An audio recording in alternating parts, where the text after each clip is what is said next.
온유한 사람을 설명하면서 시편 37편을 보게 된 것에 대해서 말씀을 드리겠습니다.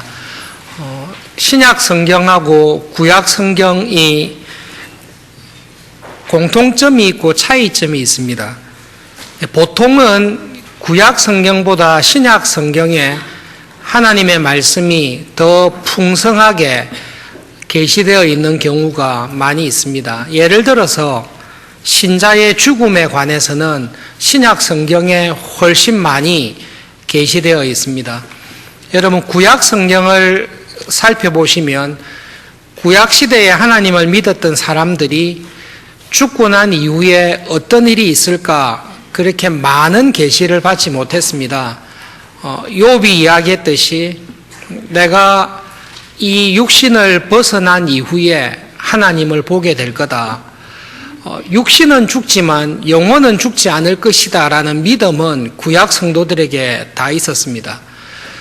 육신이 죽고 난 이후에 우리의 영혼은 죽지 않고 신자든 불신자든 죽은 영혼들이 머무는 장소, 거기 이제 하데스라고도 하기도 하고 음부라고도 하고 그 죽은 자들의 영혼이 머무는 곳에 다 모여 있을 것이다. 그 정도의 이해를 가지고 있었습니다. 그런데 예수님께서 오셔서 십자가에서 죽고 부활하시고 난 이후에 신자의 죽음에 대해서 우리는 훨씬 더 구약의 성도들과는 다른 이해를 가지고 있습니다.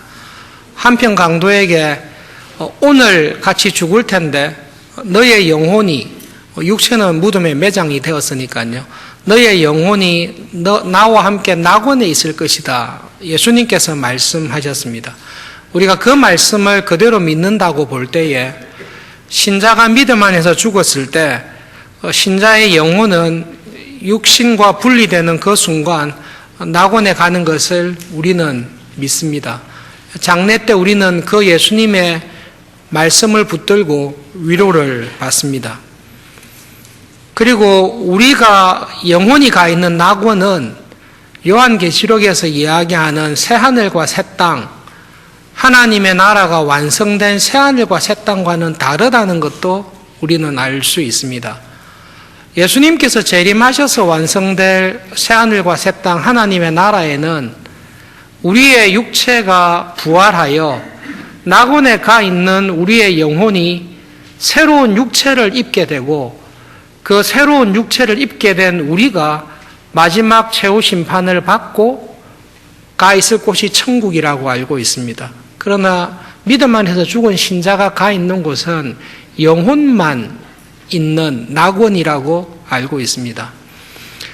그렇지만 믿음 안에서 죽은 신자가 누리는 낙원에서의 은혜는 예수님께서 재림하신 이후에 최후 심판을 하고 난 이후에 천국에서 누리게 될 은혜를 미리 맛보고 있다는 것을 우리는 또한 알고 있습니다. 마찬가지로 믿지 않고 죽은 사람은 죽는 그날 지옥이라고는 할 수 없죠. 왜냐하면 지옥이란 예수님께서 재림하시고 최후 심판을 하시고 새하늘과 새 땅, 천국과 지옥이 그때 오니까요. 그러나 믿지 않은 자의 영혼도 신자의 영혼이 낙원에 있듯이 믿지 않은 자의 영혼도 고통받는 곳이라고 하는 곳에서 이미 예수님의 재림 이후에 최후 심판 이후에 받을 고난을 미리 받고 있다라는 것도 예수님의 비유를 통해 우리는 알고 있습니다. 어떤 점에서 보면 구약에서 주어진 계시보다 신약에서 주어진 계시가 훨씬 더 풍성하고 명료할 때가 있습니다. 그렇다고 해서 오해를 하시면 안 됩니다. 구약에 주신 계시가 열등하거나 부족하다는 의미는 전혀 아닙니다. 오히려 구약 성경에 하나님께서 충분히 계시를 하셨기 때문에 신약 성경에서는 생략을 하고 언급하지 아니하는 많은 계시들이 구약에 있습니다. 대표적인 것이 하나님의 나라입니다. 하나님의 나라와 구속의 역사는 구약 성경을 보셔야 풍성하게 알 수 있습니다. 예수님께서 공생애 시작하시면서 전하셨던 주제가 하나님의 나라입니다. 회개하라, 하나님의 나라, 천국이 가까이 왔다. 그것이 예수님의 공생애의 주제입니다. 부활하셔서 40일간 이 땅에 계시면서 제자들과 함께 부활하신 예수님께서 가르치신 것이 똑같이 하나님의 나라의 복음을 전하셨습니다. 딴 거 가르치지 않았습니다. 하나님의 나라가 무엇인가라는 것을 알려면 창세기 이후로 구약 성경 마칠 때까지 구약의 내용을 배우시고 아셔야 하나님이 의도하신 하나님의 나라가 뭔지, 그 나라를 회복하시기 위한 하나님의 구속의 사역이 무엇인지를 우리가 알게 됩니다. 그것을 아셔야 예수님께서 오셔서 내가 그 하나님의 나라를 회복하기 위해서 왔다라는 이 말씀을 이해를 할 수 있습니다. 결론적으로 구약 성경이 신약 성경에 비해서 열등하거나 계시가 불완전한 것은 아닙니다. 오히려 예수님의 말씀과 믿음 생활을 바르게 하기 위해서는 구약 성경을 깊게 바르게 아셔야 될 필요가 있습니다. 예수님께서 말씀하신 산상수훈 중에 온유한 자는 복이 있나니 저희가 땅을 기업으로 얻을 것이다 라는 말씀도 시편 37편에 있는 이 시편의 말씀을 예수님께서 그대로 인용하신 것입니다. 그리고 예수님께서는 그 이상의 부연 설명을 전혀 하지 않았습니다. 온유한 자가 왜 복이 있는지, 그리고 온유한 자가 땅을 차지하는 이유가 무엇인지, 하나님께서는 왜 온유한 자에게 땅을 주시는지는 시편 37편에 다 말씀하고 계십니다. 그래서 온유한 자가 어떤 사람이고 하나님께서 왜 땅을 주시고 땅을 주시는 목적이 무엇인지 마지막으로 살펴볼 때에 시편 37편을 보게 되었습니다. 서론이 좀 길었죠. 예, 그렇게 됐습니다. 원래 시편은 끊어서 읽으면 안 된다고 교수님들이 누누이 가르쳐 주셨는데 어쩔 수 없이 끊게 되었습니다. 11절까지만 이렇게 되었습니다. 시편 37편에 보시면 믿음의 선배가 믿음의 후배에게 주는 교훈입니다. 시편 37편을 지은 사람은 나이가 많은 신앙생활에 연륜이 아주 많은 사람입니다. 왜냐하면 25절에 내가 어려서부터 늙기까지 믿음의 눈으로 이 세상을 봤는데 의인이 버림을 당하거나 그의 자손이 걸식하는 것을 나는 보지 못했다. 이 시편을 쓴 사람은 어린 시절부터 나이가 늙을 때까지 믿음으로 살아가는 사람의 삶을 살펴보았던 사람입니다. 그리고 믿음으로 살아갈 때에 어떤 어려움이 있는지를 실제적으로 경험한 사람입니다. 그래서 37편에서 신앙으로 살아가는 우리들이 당면하는 문제를 지적하고 있는데, 그것은 조금만 눈을 돌려서 옆을 보면 하나님을 믿지 않고 또 불법과 악을 행하면서 살아가는데 성공하는 사람이 있고, 그 성공 속에서 형통하게 살아가는 사람들이 우리 눈에 보이는 것입니다. 하나님께서 내신 일반 은총이 있고 특별 은총이 있습니다.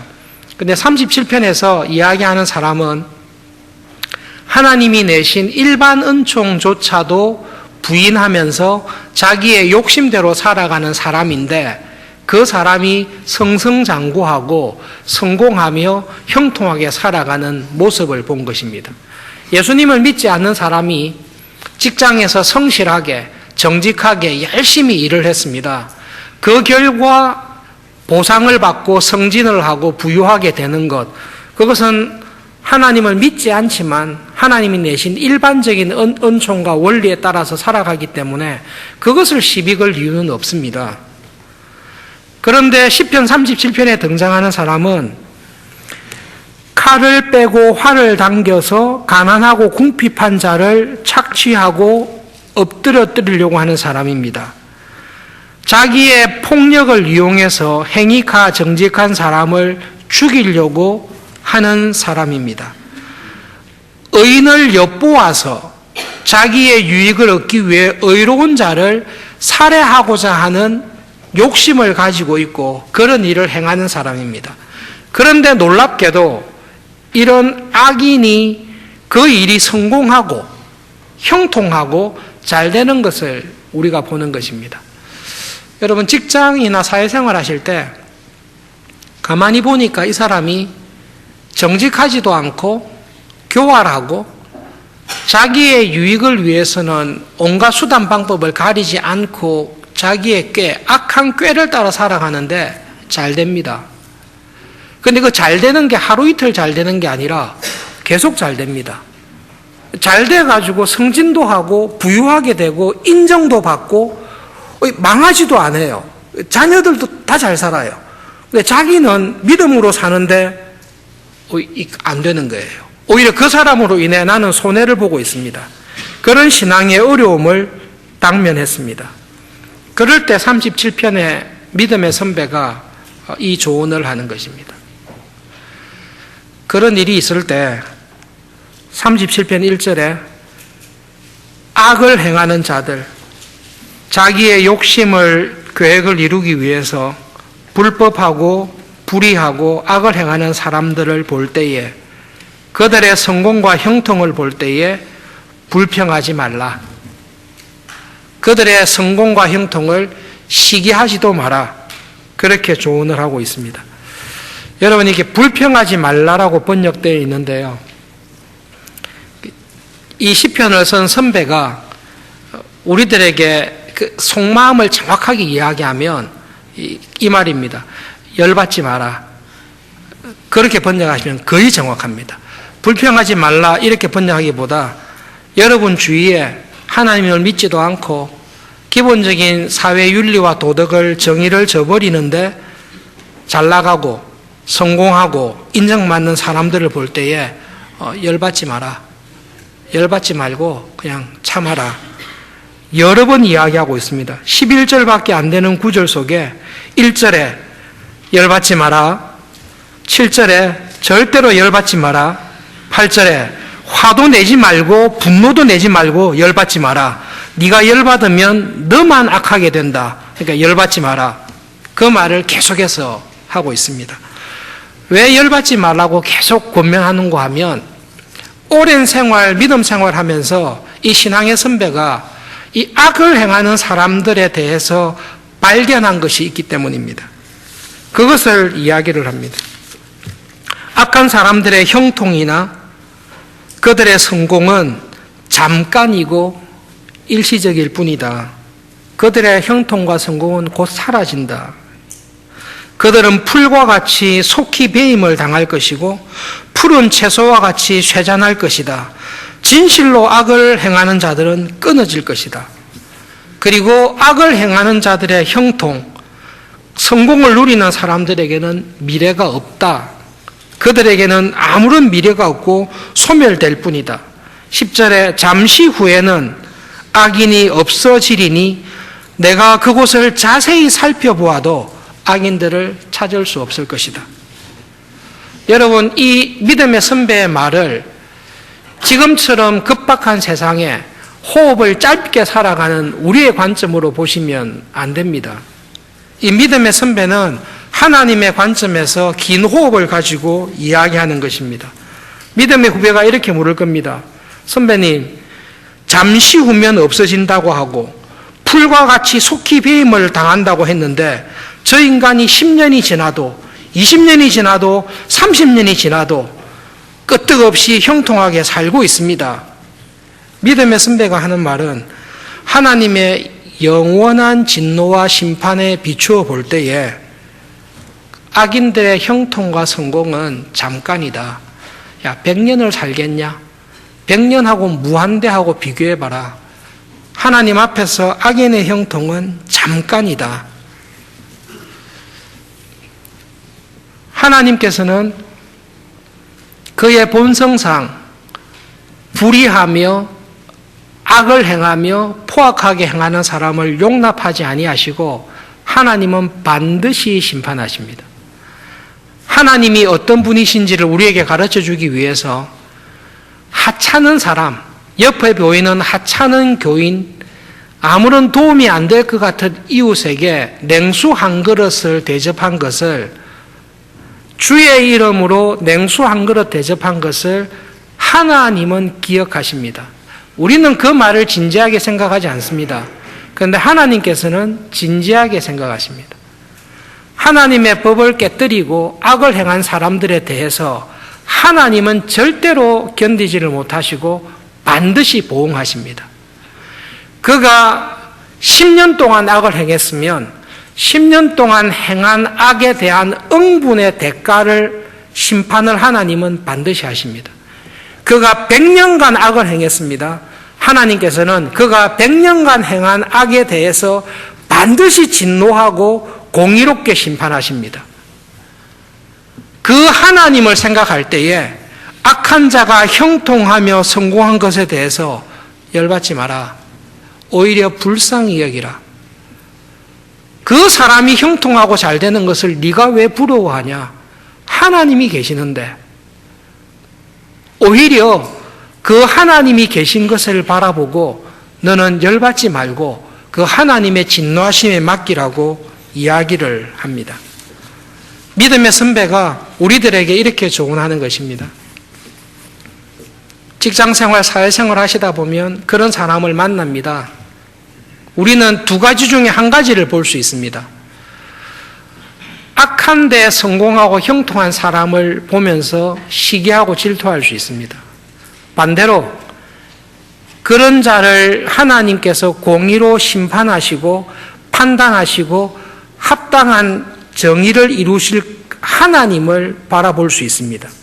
믿음의 선배는 우리들에게 하나님을 바라보고 악한 자로 인하여 분노하지도 말고 시기하지도 말고 열받지도 마라. 하나님께서 그 사람들을 반드시 처리하실 거다. 그러면서 믿음으로 살아가는 저와 여러분에게 하나님의 살아계심을 믿는 자가 어떻게 살아야 될지 구구절절 실제적인 교훈을 주십니다. 하나님을 믿고 의뢰하면서 하나님 보시기에 선을 행하면서 살아라. 좋다. 저렇게 나쁜 인간이 저런 방법을 써서 성공하고 형통하다니 나도 한번 해봐야 되겠다. 그런 시험에 들지 말고 선악간에 보응하시고 갚아주시는 하나님을 기억하고 그 하나님이 보시기에 선한 일을 행하는 일에 힘을 써라.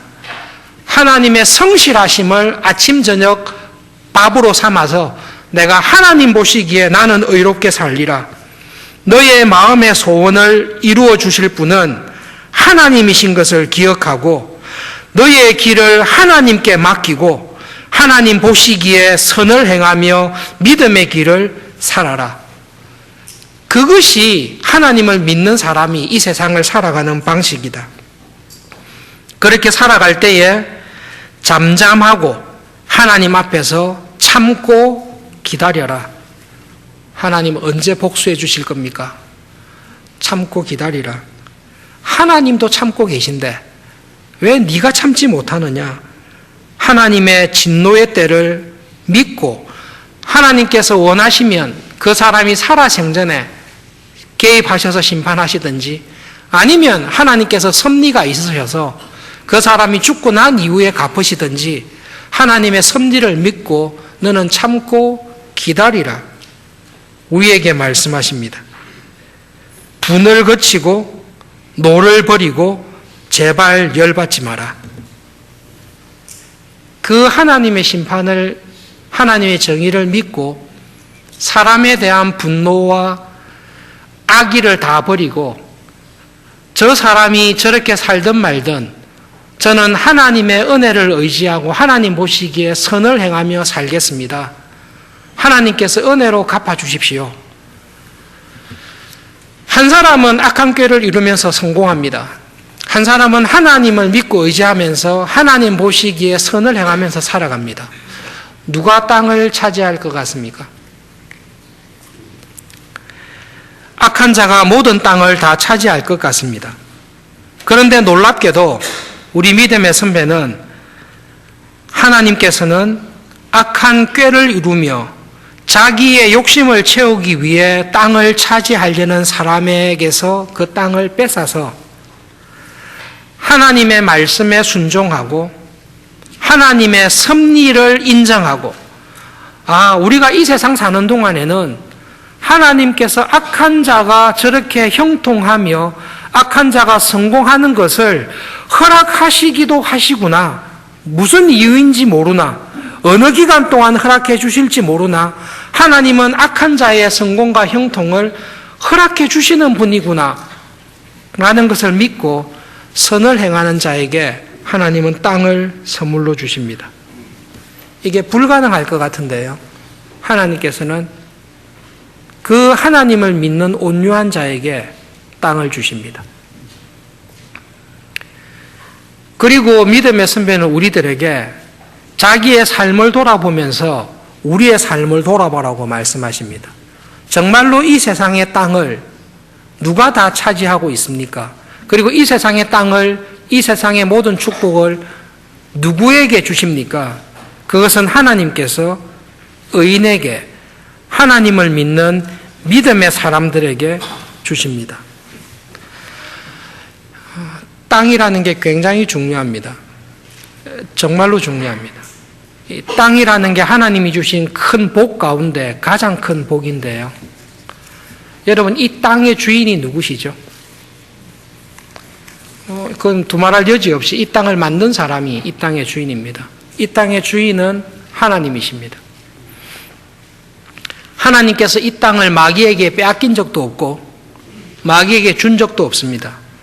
하나님께서는 이 땅을 창조하셔서 이 땅을 하나님의 백성들에게 맡기셨습니다. 아담과 하와에게 맡기셔서 하나님의 나라가 이 땅에서 이루어지도록 우리에게 이 땅을 주셨습니다. 그런데 타락 이후에 하나님의 땅에 활개를 치고 있는 사람들이 하나님의 자녀들이 아니라 하나님의 법을 무시하고 자기의 욕심대로 살아가는 이 사람들이 이 땅을 차지하고 있습니다. 그래서 하나님이 원하는 방식으로 하나님의 정의와 하나님의 뜻이 이루어지는 세상을, 땅을 만드는 게 아니라 우리의 욕심이 실현되는 땅으로 이 땅을 회방하고 있습니다. 누가 제일 기분이 나쁘시죠? 하나님이 제일 기분이 나쁘십니다. 악을 행하는 자들로 인하여 열받지 말라. 이게 하나님께서 하나님에게 하시는 말입니다. 하나님께서 열을 내실 때가 있을 것입니다. 그런데 하나님은 공의로운 심판으로 딱 처리를 하실 겁니다. 하나님께서 악을 행하는 자들로 인하여 열을 받고 계십니다. 그러나 하나님은 이 땅을 절대로 포기하지 않습니다. 예수님께서 재림하시면 이 땅을 버리십니까? 이 땅을 회복시키십니까? 예, 이 땅을 회복시키십니다. 예수님께서 재림하시면 이 땅은 다 파괴하고 없어집니까? 아니면 이 땅에 있던 죄와 타락이 없어지고 이 땅이 새롭게 됩니까? 예, 이 땅이 새롭게 됩니다. 그렇게 해야 하나님이 만드신 창조가 회복이 되고 완성이 되는 것입니다. 하나님은 이 땅을 포기하신 적이 없습니다. 절대로 포기 안 하십니다.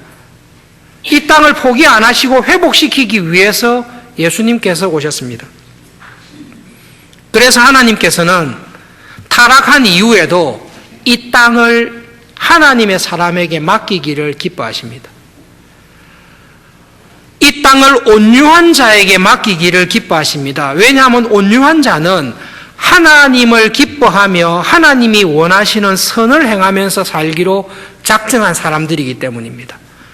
온유한 사람은 악한 자의 꾀, 세상의 욕심을 따라 이 땅을 쓰는 사람이 아니라 하나님의 창조의 원리가 회복되기 위해서 나에게 맡긴 이 땅을 관리하는 사람입니다.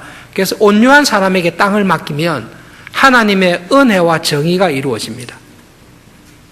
보아스가 하나님이 주신 땅을 가지고 그 땅을 운영하며 살아갈 때에 룻과 같은 가난하고 이방인이 그 땅에 들어와 하나님의 사랑이 무엇인지를 알고 이런 법을 내신 하나님의 은혜가 무엇인 줄 알아 하나님의 백성으로 회복되듯이 하나님께서 우리에게 땅을 주신 목적은 거기에 있습니다.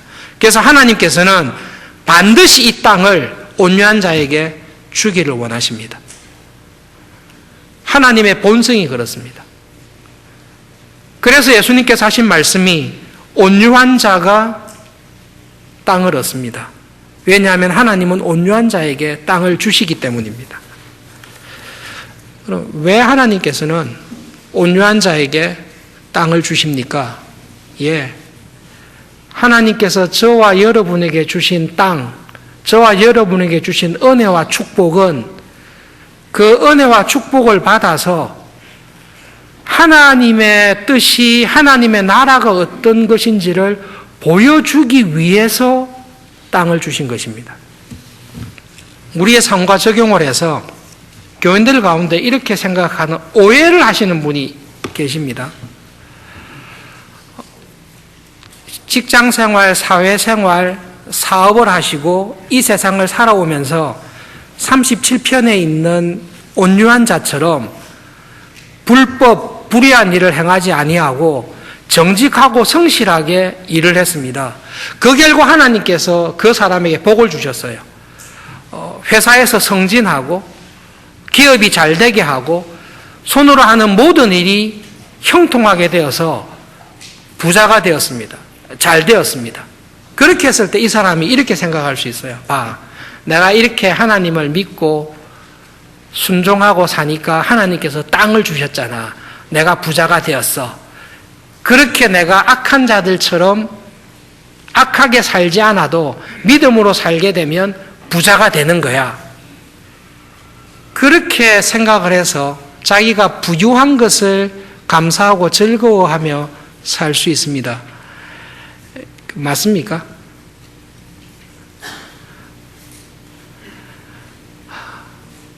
거기에서 한 걸음 더 나가는 것이 온유한 사람입니다. 온유한 사람은 하나님께서 나에게 땅을 선물로 준 걸 압니다. 그런데 이 선물로 준 땅을 가지고 무엇을 해야 될지를 아는 사람이 온유한 사람입니다. 여러분, 마지막으로 누가복음 16장에 있는 말씀을 함께 보겠습니다.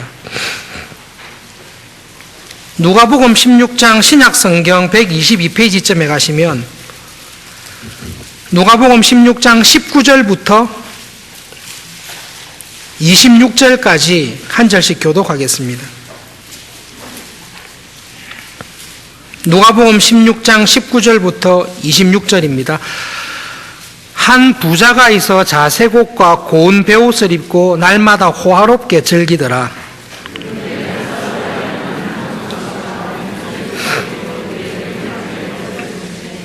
그 부자의 상에서 떨어지는 것으로 배불리려 하며 심지어 개들이 와서 그 헌대를 핫더라.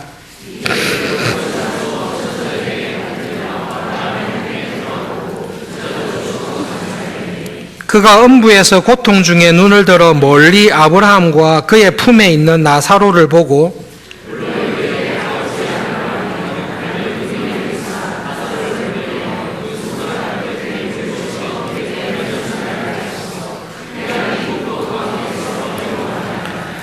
아브라함이 이르되 너는 살았을 때에 좋은 것을 받았고 나사로는 고난을 받았으니 이것을 기억하라. 이제 그는 여기서 위로를 받고 너는 괴로움을 받느니라.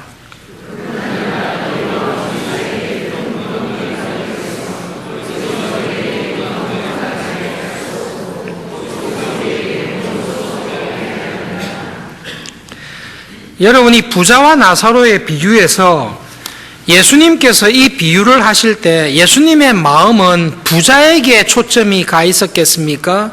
거지 나사로에게 초점이 가 있었겠습니까? 둘 다 이렇게 하지 마시고 이 비유에서 예수님의 마음에 핵심으로 딱 들어가 있는 사람은 부자였겠습니까? 거지로 살았던 나사로였겠습니까? 그거는 이렇게 여러분이 이런 문제가 나왔을 때 막 이렇게 고민하지 마시고 성경을 보시면 답이 나와요. 이 부자와 나사로 비유 앞에 보시면 14절에 바리새인들은 돈을 좋아하는 자들이라 이 모든 것을 듣고 비웃었습니다. 바리새인들이 비웃는 것을 보시고 예수님께서 이 말씀을 쭉 하셨어요. 그러면 예수님께서 외람된 말인데 예수님께서 정신분열을 앓지 않는 이상 이런 비유를 하실 때는 그 상황과 문맥에 딱 맞아서 이렇게 하셨거든요. 그러니까 이 비유를 하게 되신 이유는 바리새인들이 예수님께서 하신 말씀을 듣고 비웃었기 때문에 바리새인들을 대상으로 한 겁니다. 그런데 여기에 이 바리새인들은 돈을 좋아하는 사람이라고 딱 언급을 하고 있습니다. 온유한 사람하고 비교하면 바리새인들이 참 교묘한 온유한 사람입니다. 시편 37편의 온유한 사람은 하나님의 심판과 하나님의 선악을 갚아주시는 것을 믿는 사람입니다. 그래서 온유합니다. 바리새인들은 사두개인들과 달리 부활을 믿었고 하나님의 심판을 믿었던 사람들입니다. 그렇기 때문에 이 바리새인들은 시편 37편에 근거하면 온유한 사람입니다. 그리고 온유했기 때문에 땅을 선물로 받았어요. 당시의 바리새인들은 가장 경건한 믿음으로 살려고 했던 사람들 중에 한 부류입니다. 예수님께 요금 많이 들었지만 자기들 나름대로는 자부심이 있습니다. 우리는 사두개인과 다릅니다. 우리는 헤롯파와 다릅니다. 우리는 하나님을 의지하며 부활을 믿으며 하나님이 주시는 복을 따라 살기를 원합니다. 라는 온유한 마음을 가지고 살았던 사람이 바리새인들입니다. 하나님께서 땅을 기업으로 주듯이 돈을 주어서 부유하게 되었습니다.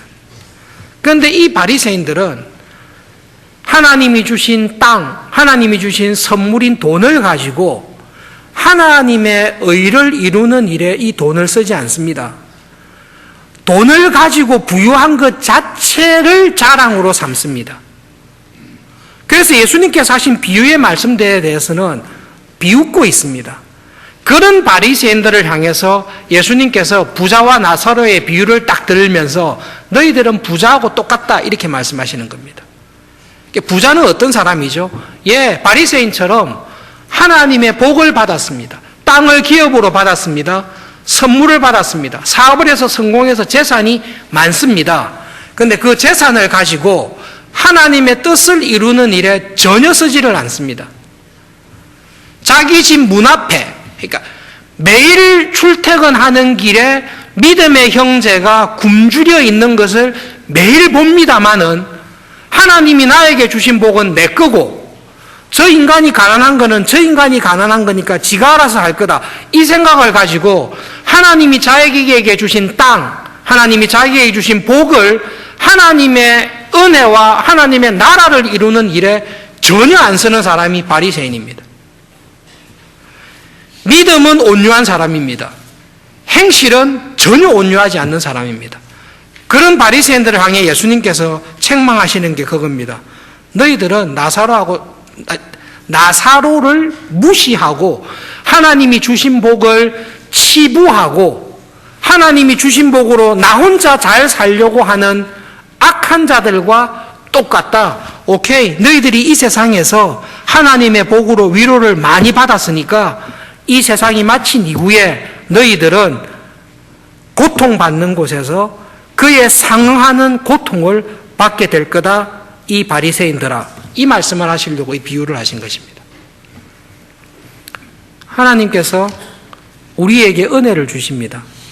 저와 여러분의 삶에 남들이 받지 못한 은혜와 형통과 복을 주실 때가 있습니다. 왜 주셨죠? 하나님께서 선물로 주신 그 땅에 하나님의 사랑과 하나님의 나라가 어떠한지를 보여주는 사람으로 그 일의 일꾼으로 우리를 부르시고 우리에게 복을 주시는 것입니다. 하나님은 온유한 자에게 땅을 반드시 주십니다. 그리고 땅을 주시는 목적이 있습니다. 이것을 받아서 사람들 보기에 악한 자가 형통한 것 같으나 온유한 자에게 하나님께서 은혜로 갚아주시고 그 온유한 자에게 하나님께서 이 땅을 맡기시고 결국은 예수님께서 재림하셔서 이 땅의 모든 불의한 자를 다 쓸어내시고 온유한 자들에게 이 회복된 하나님의 나라를 맡기실 것이다. 그 하나님의 나라가 반드시 이루어질 거라는 그 하나님의 약속과 은혜를 보여주기 위해서 저와 여러분을 부르셔서 우리에게 땅을 주십니다.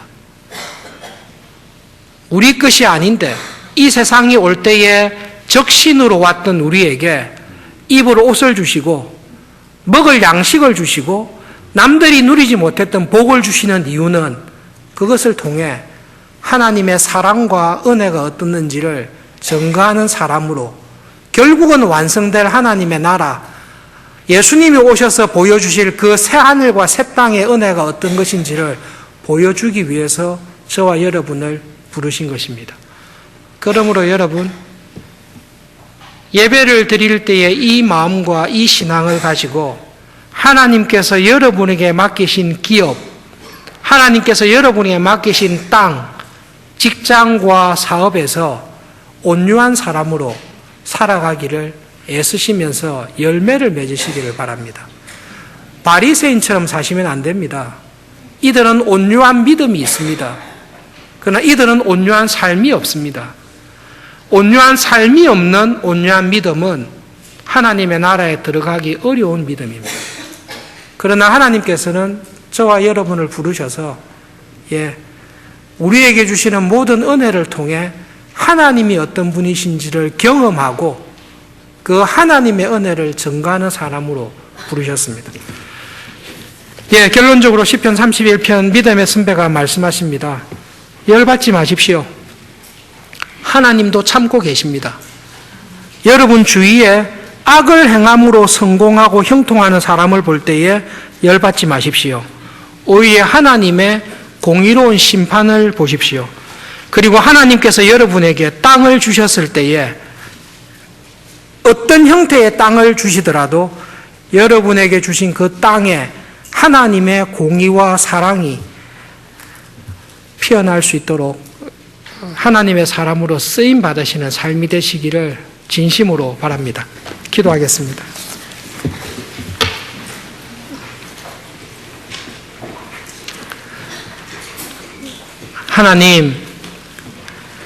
하나님 앞에 저희들을 불러주셔서 온유한 자가 이 세상을 살아갈 때에 하나님께서 허락하신 섭리를 인정하고 하나님의 주권과 통치하심과 공의로운 심판을 믿는 믿음으로 살아갈 수 있도록 저희들의 마음을 붙잡아 주셔서 감사합니다.